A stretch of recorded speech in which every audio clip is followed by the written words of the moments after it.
ओम नमः शिवाय। शिव महापुराण कैलाश संहिता अध्याय 9 प्रणव पद्धति। ईश्वर बोलिया, हे देवी, आप तो शंकर जी ना शिव, महेश्वर, रुद्र, पितामह, वैद्य, सर्वज्ञ अने परमात्मा आ 8 नाम मुख्य अने नित्य प्रतिपादक छे। तो पण उपाधिनी निवृत्ति थता शिव, शंकर अने महादेव आ त्रणेय नामों शिवरूप छे। उपाधि युक्त होवाथी ते अनेक नामोनो धारण करे छे। એટલા માટે અત્યંત પરિશુદ્ધતાથી હોવાથી જ આ મહાદેવને શિવ અને ગુણોનો આધાર હોવાથી એ જ ઈશ્વરની શિવ તત્વદર્શી મહાત્મા લોક શિવ કહે છે।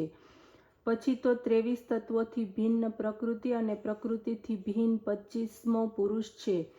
એને જ વાચવાશકના ભાવથી વેદ વગેરેમાં ઓમકાર કહે છે અને જે વેદથી જાણવા યોગ્ય આત્મ સ્વરૂપ વેદાંતમાં પ્રતિષ્ઠિત અને પરથી પણ પર છે તે પરમેશ્વર કહેવાય છે। તથા પુરુષ અને પ્રકૃતિ જેને આધીન છે અને જે ત્રિગુણ તત્વની અવિનાશીની માયા છે તે જ પ્રકૃતિ અને મહેશ્વર છે। મહેશ્વરની પ્રાપ્તિ થતાં જ નારાયણની માયાથી મોક્ષની પ્રાપ્તિ થાય છે તથા દુઃખોને દૂર કરનાર હોવાથી તેમનું નામ રુદ્ર પડ્યું છે અને તે જ પરમ કારણ શિવ છે। આ સાંભળીને બ્રહ્મા બોલ્યા। જ્યારે શિવજીએ કહ્યું ત્યારે એમના વચન સાંભળીને શિવજીની વેદયુક્ત સ્તુતિઓ કરવામાં આવી અને તે પરમેશ્વરીએ શિવજીના ચરણકમળમાં વારંવાર પ્રણામ કર્યા। હે મુનિઓ, એ સમયે પાર્વતીજી પોતાના મનમાં ઘણા જ હર્ષ પામ્યા।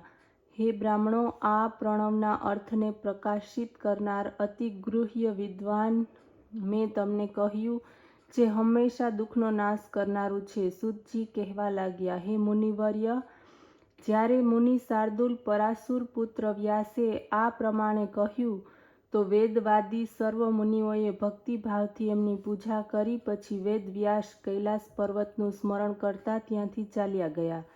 ઋષિએ પ્રસન્નતાપૂર્વક પોતાના અનુષ્ઠાનો કર્યા। યજ્ઞના અંતમાં ચંદ્રશેખર શિવજીની પરમ ભક્તિથી પૂજા કરી, યજ્ઞ વગેરેમાં મન લગાડ્યું, શિવ ધ્યાનમાં સ્થિત થઈને પ્રાપ્તિ કરી।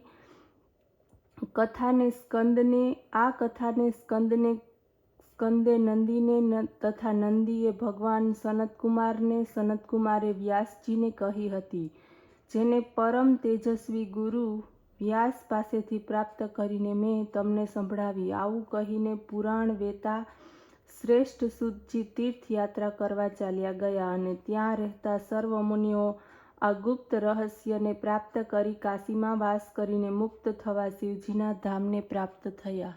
ઓમ નમઃ શિવાય।